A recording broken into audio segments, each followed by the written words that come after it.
Benar ya Tuhan, inilah hidup kami, karena penebusan-Mu, karena karya salib-Mu, hidup kami bukan untuk kami lagi.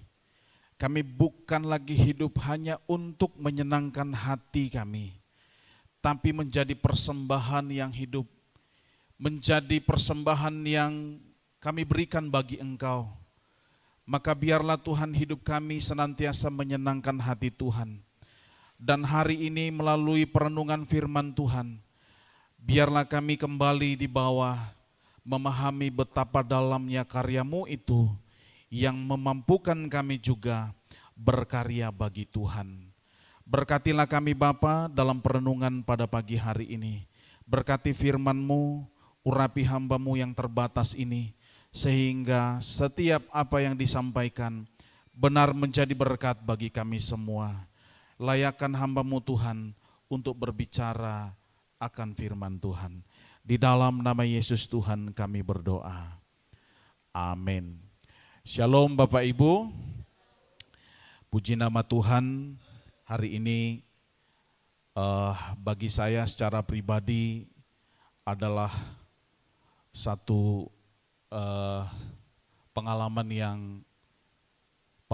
yang baru kembali, meskipun setiap tahun kita merayakan memperingati kematian Kristus, tapi kali ini saya jujur dibawa kembali lebih dalam mengingat akan perbuatan Tuhan tersebut yang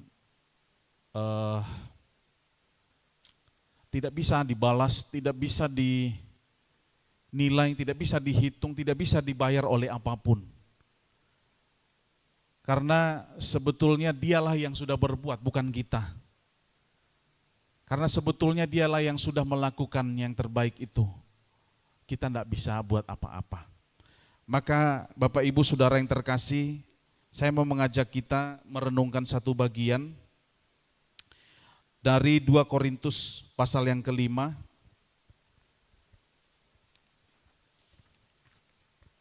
2 Korintus pasal yang kelima, ayatnya yang ke-15. Kita baca bersama-sama.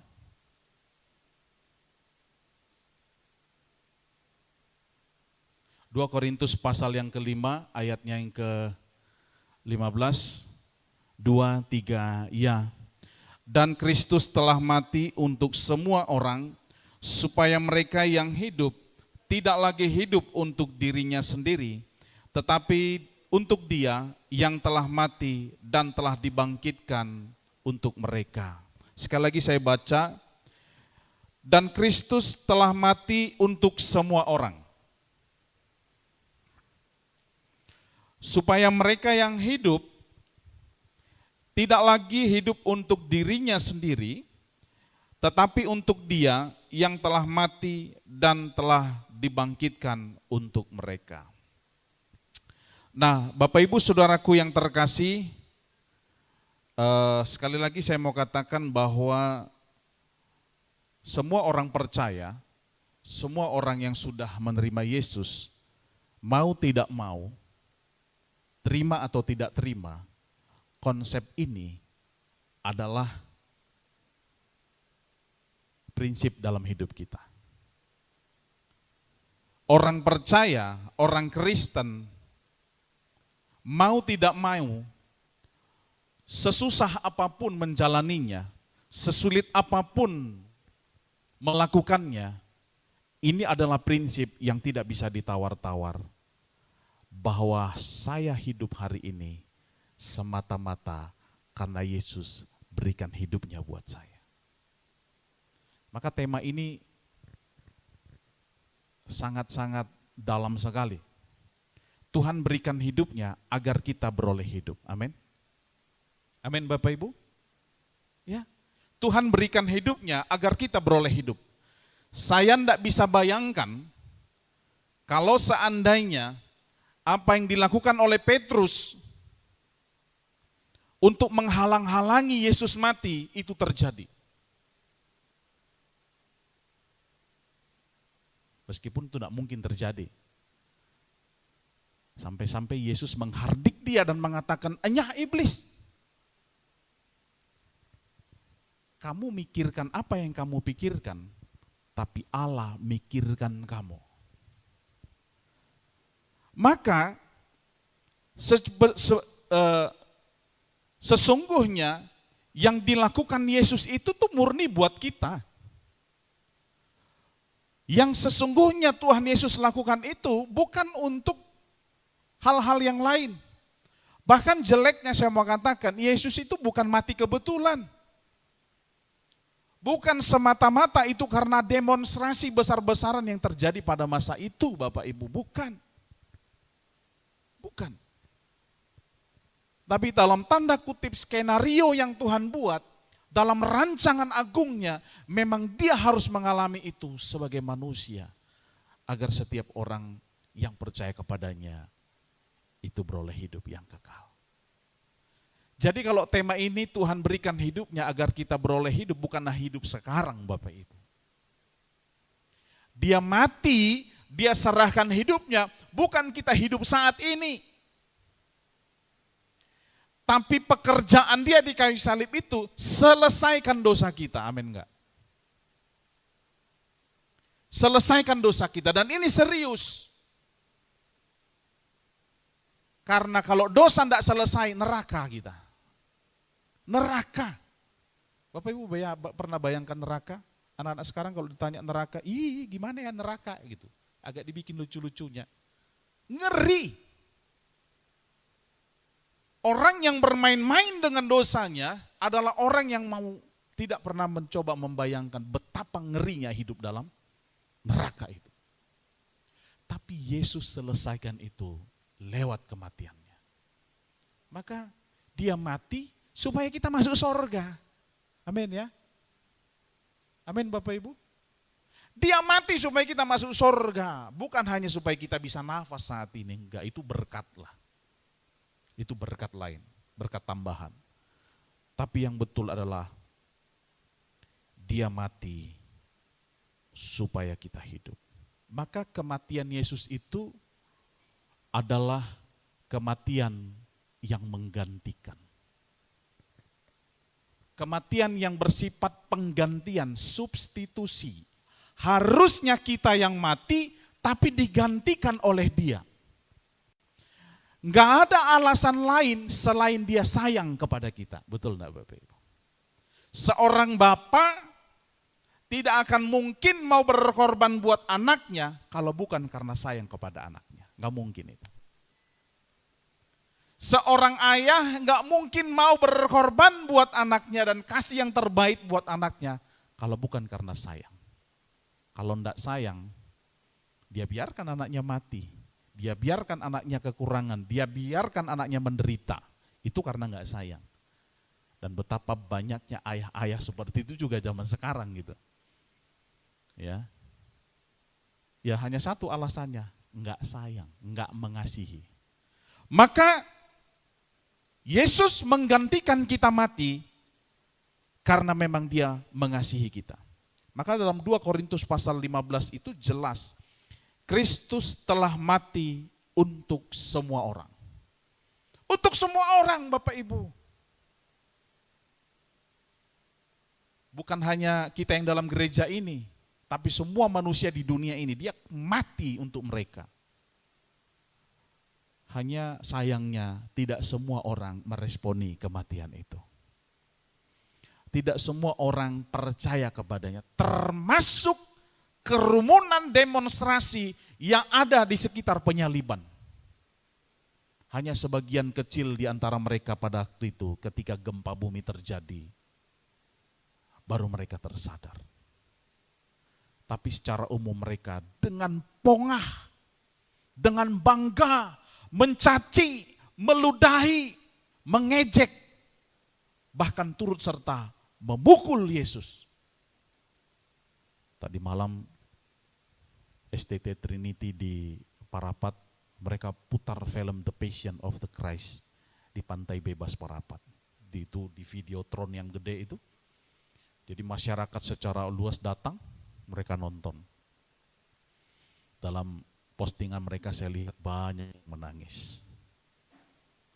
Betapa itu visualisasi film yang mencoba menggambarkan peristiwa real pada masa itu. Meskipun belum tentu seril itu, senyata itu begitu.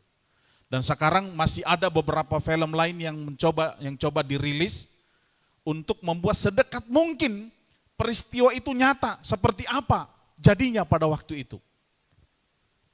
Membayangkan yang sudah ada pun kita mengerikan sekali. Saya ingat 10 atau 12 tahun yang lalu, 13 tahun yang lalu kita pernah putar di sini. Dan luar biasa jemaat Tuhan yang nonton itu banyak yang terisak-isak, dan yang paling mengerikan banyak mengatakan itu nggak mungkin terjadi.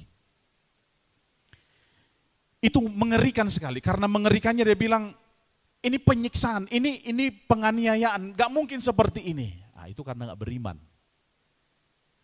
Ya, tapi kalau dasarnya adalah Alkitab, itu hanya penggambaran yang diupayakan sedekat mungkin dengan kenyataannya. Kalau dalam bayangan saya, kalau menggali bagian firman Tuhan, Bapak Ibu, sangat-sangat mengerikan. Cambukan itu, kalau dilihat punggung Yesus itu, enggak ada lagi satu bagian atau bidang di punggung Yesus itu yang masih ada daging utuh. Hancur total punggungnya itu. Waktu dia masih berdiri di cambuk, itu aja udah habis. Apalagi ketika dia membungkuk dan tangannya diikat, dihabisin lagi. Dia dicambuk bukan dengan lidi, dengan kayu, bukan. Tapi dengan kawat berduri, ujungnya berduri, dan itu pasti akan merobek kulit dan daging Yesus ketika itu ditarik. Maka tidak ada satu bidang dalam punggung Yesus, bahkan depan tuh, yang masih utuh punya daging halus gitu, enggak ada, hancur. Maka mengerikan, udah kondisi seperti itu pun masih harus dia pikul salibnya, menapaki Via Dolorosa sampai ke Kalvari. Masih percaya dan masih anggap entengkah orang mengatakan itu kematian yang biasa? Masih adakah orang yang dengan pongah mengatakan, itu kematian biasa, itu dramatisir? Saya membayangkan mengerikan Bapak Ibu. Tapi itu demi kita, amin. Kristus mati untuk saya. Dia mati untuk saudara dan saya. Dia mati untuk semua orang. Maka mengapa dia lakukan itu? Bapak Ibu, mengapa dia lakukan itu buat saudara dan saya? Kira-kira, kalau ditanya, kenapa Yesus mau dicambuk untukmu, Siva? Kuat. Karena sayang. Dia gembala yang baik, betul? Gembala yang baik enggak hanya berharap supaya dombanya dipotong. Tapi karena dia bertanggung jawab, karena cintanya, karena sayangnya, dia bertanggung jawab untuk hidupnya, untuk hidup domba-dombanya. Maka dikatakan Yohanes 10 ayat 11, akulah gembala yang baik. Gembala yang baik memberikan nyawanya bagi domba-dombanya. Ini Daud lakukan. Pada waktu dia menjadi gembala, saya nonton film untuk anak-anak. Bagaimana Daud itu benar-benar melakukan tanggung jawab sebagai gembala pada waktu itu. Benar-benar dia menjaga kawanan dombanya. Domba yang sudah ketakutan bersembunyi di dalam gua, yang sudah gemetar, dia datang memeluknya, memberikan rasa aman dan nyaman. Dan dia hancurkan, dia bunuh, dia pukul itu binatang buas. Beruang loh, bukan anjing biasa, bukan, beruang. Harimau, singa, dia hancurkan semua. Ada kemungkinan dia mati atau kalah? Besar kemungkinan. Tapi karena dia bertanggung jawab, karena dia mengasihi, dia mencintai domba-dombanya, dia rela menyerahkan nyawanya. Gembala yang baik memberikan nyawanya bagi domba-dombanya. Itu yang Yesus lakukan. Maka ditanya, kenapa dia mau mati buat kita? Ada dia sayang kepada kita. Ya, karena dia sayang kepada kita. Ada seorang penulis namanya John Calvin bilang begini, ini penulis luar biasa. Doktrin itu tadi, penggantian tadi itu adalah Kristus mengambil posisi kita di bawah murka Allah, agar kita bisa mengambil posisinya di bawah kasih karunia Allah. Kristus menjadi terkutuk agar kita diberkati. Saya lagi nih. Dia tidak hanya dikatakan mengasihi kita, tapi posisi terkutuk itu dia ambil hanya supaya kita diberkati. Dia menjadi kutuk karena kita. Itu adalah doktrin substitusio, doktrin penggantian. Maka dia mati menggantikan kita, itu jelas Bapak Ibu. Bukan mati karena nasib buruk, bukan. Tapi menggantikan kita. Maka bersyukurlah Bapak Ibu Saudara dan saya digantikan oleh Yesus, amin. Bersyukurlah.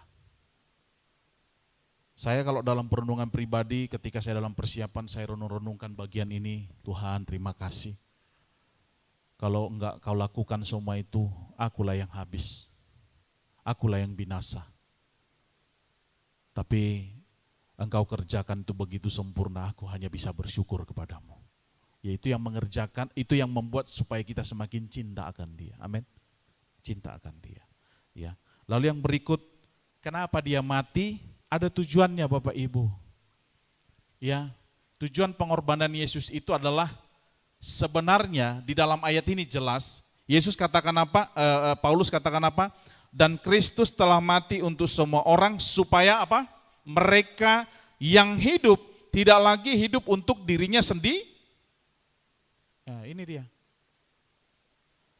Yesus menebus kita, Yesus mati untuk kita supaya kita dikasih hidup, tapi hidup yang kita punya sekarang bukan lagi untuk ego kita. Maka tujuan pengorbanan Yesus adalah pemutusan rantai egosentrisme. Dosa egosentrisme inilah yang mau dihancurkan oleh Yesus. Maka baca pelan-pelan dan jelas Filipi pasal yang pertama dan kedua itu. Paulus ajarkan tentang apa? Pementingan kasih terhadap orang lain. Apa itu? Dosa pada hakikatnya adalah, ini dia, incurvatus in se, hati yang melengkung ke dalam diri sendiri, itu dosa. Ya. Hati yang melengkung kepada diri sendiri, itulah dosa. Hati yang memihak kepada diri sendiri, hati yang mementingkan keinginan daging, itulah dosa. Hati yang lebih condong kepada kesenangan diri sendiri, itulah dosa. Tetapi kematian Kristus bertujuan mematahkan belenggu ego ini. Hidup yang beroleh hidup berarti hidup yang bebas dari penjara ambisi pribadi yang sia-sia. Maka orang yang sudah ditebus oleh Yesus, tidak ada lagi dasarnya dia ego. Hanya mau senangkan diri sendiri. Enggak peduli dengan Tuhan, enggak peduli dengan apa maunya Tuhan. Orang yang menyadari pengorbanan Tuhan ini, enggak bisa bayar apa-apa sebenarnya kepada Tuhan, enggak bisa. Hanya Tuhan mau minta supaya kita senangkan hatinya dia. Lewat apa? Kasih kita, kesetiaan kita, ketundukan kita, ketaatan kita kepadanya. Itu saja yang Tuhan mau. Coba kalau Yesus enggak tebus dosa kita. Ya udah mati, seperti tadi di awal, ya sudah habis kita kan, ceritanya kita selesai. Tapi supaya kita hidup berlanjut, bahkan tersedia kehidupan di sorga yang abadi, Tuhan kerjakan semua itu.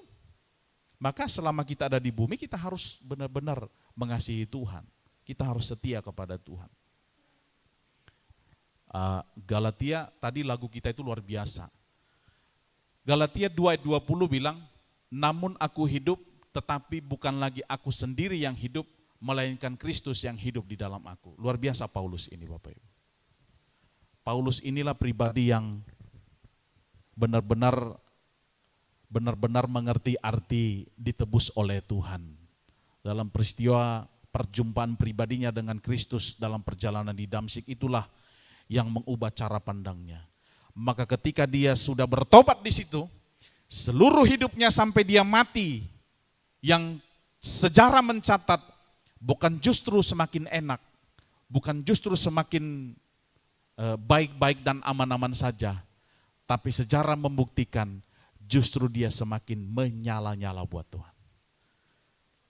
Jadi dari sini kita belajar Bapak Ibu bahwa Yesus mati untuk kita supaya kita enggak hanya peduli untuk diri sendiri. Kita enggak ego, tapi kita mau memberi yang terbaik buat Tuhan.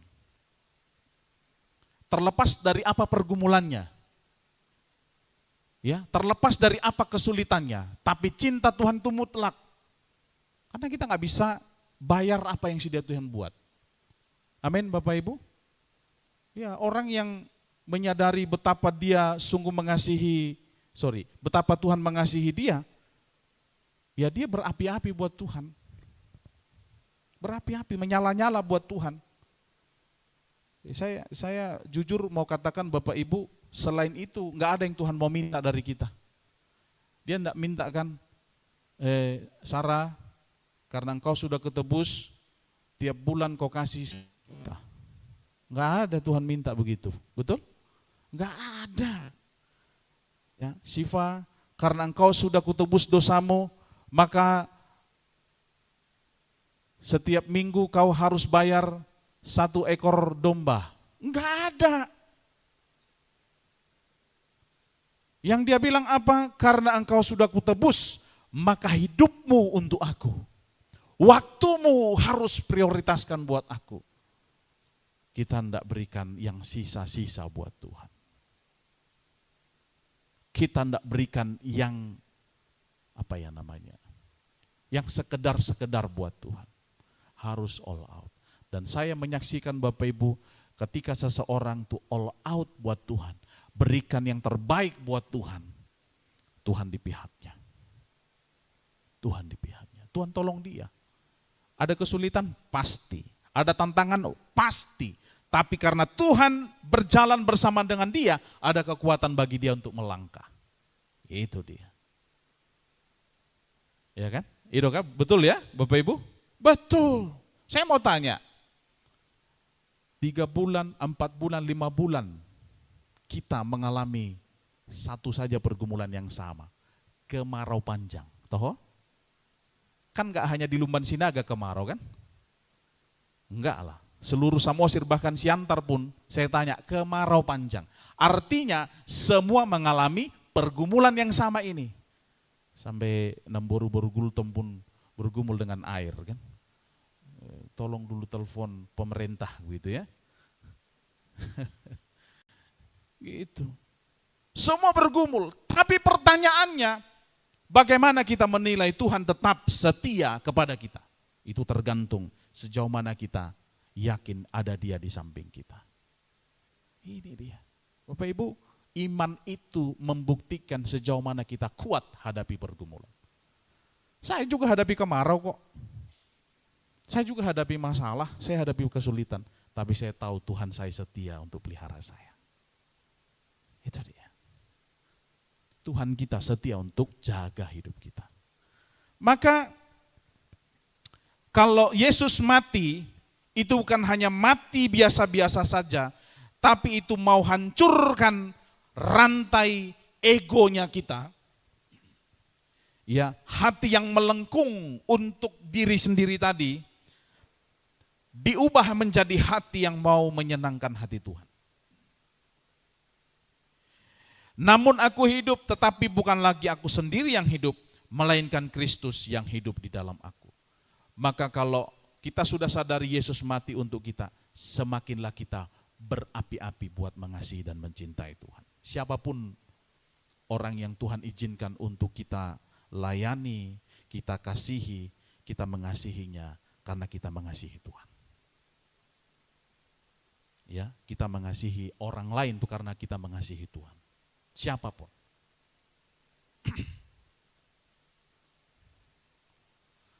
Nah, Martin Luther juga seorang penulis katakan begini.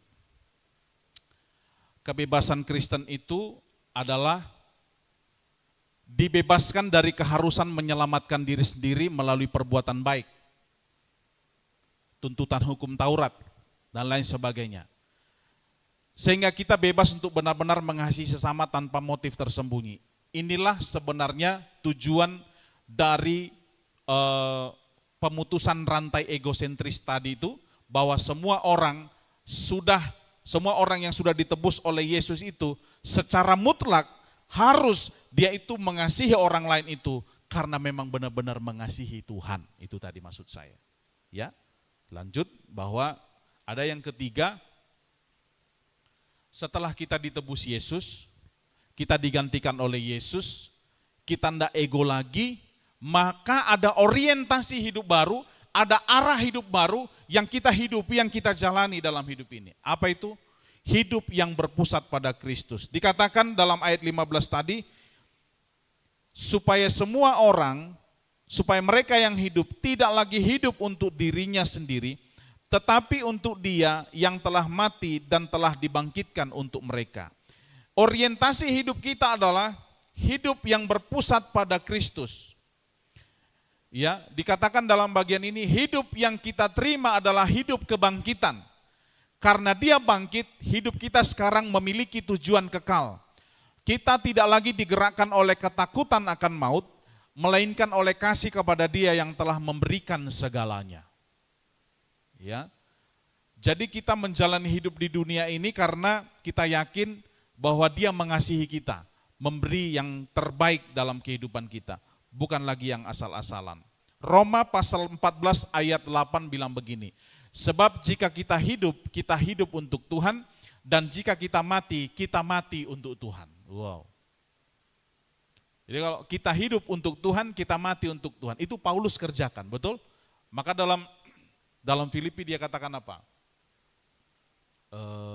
Sebab bagiku hidup adalah Kristus dan mati adalah keuntungan. Molo di portibio do peau, kalau Tuhan masih izinkan aku hidup di bumi, aku mau bekerja memberi buah. Tetapi terlebih rindu hatiku sebenarnya hidup bersama-sama dengan Dia. Tapi masih ada waktu sedikit lagi aku ada di bumi, aku mau giat melakukan pekerjaan Tuhan. Maka Bapak Ibu giatlah cari Tuhan. Amin Bapak Ibu ya. Saya mengajak semua kita semakin giatlah, semakin cari Tuhan. Hanya itu legacy, warisan rohani yang berharga, lebih dari apapun. Orang banyak sudah semakin tidak suka dengan ibadah. Ini saya jujur Bapak Ibu, saya bergumul karena saya diberi kepercayaan menjadi salah satu pengurus di sinode kita GMII. Dan saya membidangi departemen remaja secara nasional. Saya sedang bergumul memikirkan apa terobosan yang harus dikerjakan untuk nasional. Karena terjadi degradasi, kemerosotan secara besar-besaran minat orang untuk cari Tuhan. Jangankan yang tua, yang muda, sekarang yang muda sudah lebih suka kepada hal-hal yang lain daripada firman Tuhan. Waktu saya teliti, waktu saya cek dalam penelitian saya, orang kalau disuruh baca Alkitab satu lembar, itu cepat bosan dan ngantuk. Tapi kalau scroll TikTok dan sebagainya, 2 jam pun sampai pegal tangan, itu sanggup. Ini degradasi, ada di depan mata Bapak Ibu, dan membahayakan generasi selanjutnya. Bayangkan generasi yang seperti ini, bagaimana mereka mimpin masa depan? Kalau zaman kami dulu, zaman saya, mungkin beda dengan zaman yang di atas kami, tapi zaman saya yang saya rasakan, nggak ada itu gadget, nggak ada ini segala macam. Wajib kita baca firman, ya, wajib kita suka dengan firman dan lain sebagainya. Ini kekuatan kita sampai hari ini. Tapi generasi sekarang, wah, saya bicara dengan pendeta-pendeta kita di Kalimantan, apa yang kau hadapi di pedalaman sana? Bagaimana remajamu di sana? Bagaimana pemudamu di sana? Aduh Om, aduh Pak. Bayangin di pedalaman Bapak Ibu. Udah bagus sekali jalan kita di sini, di sana. Mobil itu tenggelam. Mobil itu lengket. Bannya itu tertutup dengan lumpur. nggak ada listrik, nggak ada internet. Kalau kami mau Zoom dia harus 10 kilometer pergi ke kecamatan supaya ada internet. Tapi keadaan yang seperti itu pun sekarang orang sudah mulai tidak suka dengan firman. Mengerikan kan? 20 tahun lagi mereka yang akan mimpin Indonesia, hidup di dunia Indonesia ini. Mau jadi apa? Mau bagaimana? Maka cari Tuhan itu adalah legacy. Cari Tuhan, cinta Tuhan itu adalah warisan rohani yang besar dan berharga nilainya. Maka kami lagi pikirkan bagaimana caranya. Program apa yang harus dibikin supaya boleh pakai gadget tapi isinya adalah firman Tuhan. Gitu. Kami lagi mikir. Program apa yang harus kita bikin supaya di setiap scrollingnya mereka tapi di dalamnya ada pesan-pesan firman Tuhan. Karena jujur, semua kita punya TikTok? Punya? Punya? Coba disurvei. Berapa persen di dalamnya yang buruk? Berapa persen di dalamnya yang baik? Mana yang lebih kita sukai? Yang kosong-kosong? Yang remeh-temeh? Yang gak punya nilai? Atau yang punya nilai? Mana yang lebih kita suka? Yang bermanfaat, berdampak baik bagi kita secara rohani, atau justru hanya yang menyenangkan mata dan telinga dan hati kita. Tapi Roma pasal 14 ayat 8 bilang apa? Sebab jika kita hidup, kita harus hidup untuk Tuhan. Amin Bapak Ibu? Amin ya? Kalau masing-masing kita jujur kepada diri kita baca ayat ini, sebab jika kita hidup untuk Tuhan, makin rajin kita ibadah. Ada amin? Saya mau tantang ini. Saya mau tantang, serius. Nanti hari Senin kita ada praise and worship di sini. Sengaja kami bikin. Sengaja saya berpikir supaya tidak ada pengurangan makna terhadap kemenangan lewat peristiwa kebangkitan Yesus. Kebangkitan Yesus itu kan kemenangan ya, betul ya? Maaf saya jujur, saya melihat ada satu pengurangan makna karena tidak ada sedikit pun hubungan Paskah itu dengan lomba-lomba. Cari di Alkitab, ada enggak? Paskah itu ada lomba-lomba. Oh ketat kali Pak Pendeta ini, kaku kali. Bukan. Tapi ada yang lebih daripada itu. Itu adalah pengagungan Tuhan. Kalau kita bikin di pantai, sedikitnya pujiannya kan? Lebih banyak yang lain-lainnya. Bukan berarti tidak boleh ke pantai. Boleh, sangat boleh. Tapi beda. Beda sekali dia punya nuansa dan motivasinya. Maka kalau dikatakan hidup untuk Tuhan, saya pikir coba deh kita. Saya sharing dengan beberapa teman, apa yang mau kita bikin di Paskah ini? Kita bikin praise and worship, pujian dan penyembahan. Sejauh mana kita mau angkat hati kita, kesungguhan kita mau memuji Dia yang sudah kasih kemenangan buat kita. Gitu, Bapak Ibu. Dan menurut saya kalau ini kita responi dengan baik nanti hari Senin, ini sedikit banyak bisa tolong kita untuk punya, ini men-trigger, mendorong kita untuk, oh iya ya Tuhan, saya nggak bisa kasih apa-apa buat Engkau, hanya hati dan hidupku. Amin ya Bapak Ibu. Jadi semua harus datang hari Senin ya. Nggak lama kok itu, masih sempat sekolah besoknya. Ya, amin? Ya, kan nggak apa-apa tuh tidur jam 9, jam 10. Kadang-kadang kalau scroll juga jam 1 subuh juga masih kuat kan? Ya, buat Tuhan kasih yang terbaik. Itu namanya kita hidup untuk Tuhan. Dan jika kita mati untuk Tuhan. Kalau kita alami yang baik-baik dan senang, kita kasih buat Tuhan. Tapi kalaupun kita harus menderita, kita susah, nggak apa-apa, kita jalani bersama dengan Tuhan. Itu dia.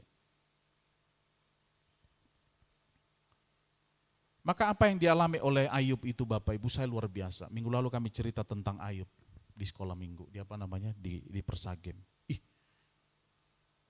Dia bilang sama istrinya, kamu tuh kayak perempuan gila. Masa kita hanya mau terima yang baik dari Tuhan, tidak mau terima yang buruk? Saya nggak mau berdosa kepada Tuhan. Dia yang memberi, Dia yang mengambil. Terpujilah nama Tuhan. Dia kasih yang baik, Dia izinkan yang baik. Kalaupun saya alami yang buruk, terpujilah nama Tuhan. Betul? Betul Bapak Ibu? Jangan mundur. Jangan turun kualitas kita. Kalau hari ini keadaan kita nggak baik-baik saja. Nggak boleh. Justru semakin buruk, semakin susah, semakin dekat dengan Tuhan. Itu namanya kita mati untuk Tuhan. Kita menderita bersama dengan Tuhan. Yang dia alami, yang kita alami belum seberapa dibandingkan dengan apa yang dia alami. Kadang-kadang saya bandingkan yang dialami Paulus pun jauh lebih susah dari apa yang kita alami zaman sekarang. Nah, Bapak Ibu, Dietrich Bonhoeffer bilang begini, ketika Kristus memanggil seseorang, Dia memanggilnya untuk datang dan mati. Mati terhadap keinginan diri agar bisa benar-benar hidup dalam ketaatan kepada Tuhan. Ini adalah anugerah yang mahal. Bayangkan Bapak Ibu, itu anugerah mahal menurut Bonhoeffer. Hidup buat Tuhan, mati juga buat Tuhan, itu anugerah. Yang menyedihkan adalah mati sia-sia, mati di luar Tuhan. Tapi kalau mati dalam Tuhan itu anugerah, mahal. Maka jangan cepat-cepat mengutuki diri Bapak Ibu kalau alami kesulitan. Doa segala macam. Jangan cepat-cepat. Kita kalau dalam Tuhan harus disyukuri semua. Harus disyukuri semua. Makasih Tuhan kalau hari ini aku menderita. Makasih Tuhan kalau hari ini aku masih kekurangan. Terima kasih Tuhan kalau hari ini aku sakit. Makasih Tuhan. Aku percaya ada kekuatan. Gitu. Ya. Jadi itu anugerah yang mahal. Maka saya sungguh luar biasa, ada satu kalimat begini. Evaluasi bagi kita, jika Kristus sudah mati bagi Anda, bagi kita, untuk siapakah kita hidup saat ini? Masihkah untuk kenyamanan pribadi atau untuk kemuliaan Tuhan? Masihkah kita hidup untuk kenyamanan pribadi kita atau untuk Tuhan? Masihkah kita hidup ini beralasan buat Tuhan atau bagaimana gitu? Menurut saya sudah harus kita putus itu, egosentris tadi, putus. Enggak ada lagi alasan-alasan buat Tuhan. Namanya buat Tuhan loh, Tuhan yang punya hidup. Yang Dia kasih kita hidup. Nah, hidup kau, Ani contohnya gitu. Ya kan? Dikasih hidup, nah Ani. Ya kita hidup buat Dia yang kasih hidup, betul enggak Bapak Ibu? Tiba-tiba diambil itu, dikasih susah kita, bagaimana? Maka untuk siapa kita hidup? Orientasi hidup kita itu buat siapa? Siapa yang kita senangkan? Siapa yang kita muliakan? Diri kita kah? Atau Tuhan? Itu akan terlihat sejauh mana kita punya hitung-hitungan dalam hidup ini. Jumat Agung adalah momen yang menyerahkan kembali kendali hidup kita kepada Sang Pemilik hidup. Jadi Jumat Agung itu, hari ini yang kita rayakan, bukan perayaan biasa, bukan pengulangan tiap tahun Bapak Ibu. Tapi ini adalah momen di mana kita benar-benar tahu dan kepada siapa kita menyerahkan hidup kita selanjutnya. Yaitu hanya kepada Dia, Sang Pemilik hidup. Saya mengajak kita merenung beberapa kalimat sebelum saya tutup. Kalimat ini waktu saya baca, betul Tuhan, luar biasa sekali. Maka saya mengajak kita tutup mata, kita tundukkan kepala kita.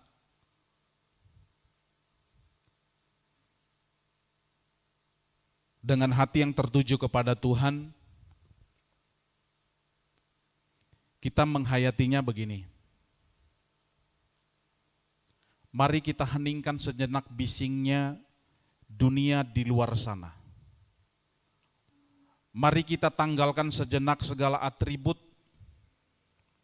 jabatan, kebanggaan yang kita punya. Di kaki salib Tuhan, sebenarnya kita semua hanyalah jiwa-jiwa yang membutuhkan anugerah. Gak ada yang kita banggakan. Bayangkanlah pemandangan di Golgota 2000 tahun lalu. Langit menjadi gelap, bumi bergetar, dan di tengah kerumunan yang menghujat, ada setitik kasih yang tergantung tak berdaya. Di sana, di atas kayu salib yang kasar itu, sang pemilik hidup yang punya otoritas sedang menyerahkan hidupnya. Coba bayangkan mendengarkan deru nafasnya yang sesak. Oleh karena nyawa sudah hampir terlepas dari raganya. Setiap tetesan darah yang jatuh ke bumi bukan hanya sekedar cairan merah biasa. Itu adalah harga tebusan bagi setiap ego kita. Bagi setiap kebohongan kita, bagi setiap kebencian yang kita simpan, dan bagi setiap kali kita memilih untuk menjadi Tuhan atas diri kita sendiri. Seringkali kita berkata, kita hidup, namun sebenarnya kita hanya sibuk menghidupi ambisi yang fana. Kita terjebak dalam perlombaan dunia yang melelahkan. Mencari validasi, mencari pengakuan, mengejar kenyamanan, dan tanpa sadar menjadikan diri sendiri sebagai pusat dari semesta. Kita hidup, tapi jiwa kita seringkali kering dan mati. Hari ini, teks 2 Korintus 5 ayat 15 mengetuk pintu hati kita dengan sangat keras. Kristus telah mati untuk semua orang, supaya semua yang hidup tidak lagi hidup untuk diri sendiri. Renungkanlah ini dalam hati Bapak Ibu Saudara yang paling dalam. Tuhan memberikan hidupnya yang sempurna untuk menggantikan hidup kita yang cacat ini. Dia menanggung murka agar kita menerima kasih. Dia menanggung maut agar kita beroleh hidup yang kekal.